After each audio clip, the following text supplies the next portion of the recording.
দূরান্ত থেকে আগত দর্শকবৃন্দ যারা বড় মায়ের দর্শনের উদ্দেশ্যে আগত হয়েছে তাদেরকে আমাদের নৈহাটি বড় কালী পূজা সমিতি ট্রাস্টের পক্ষ থেকে জানাই প্রীতি শুভেচ্ছা,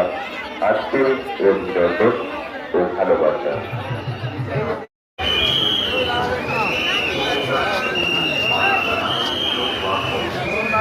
আগে বলুন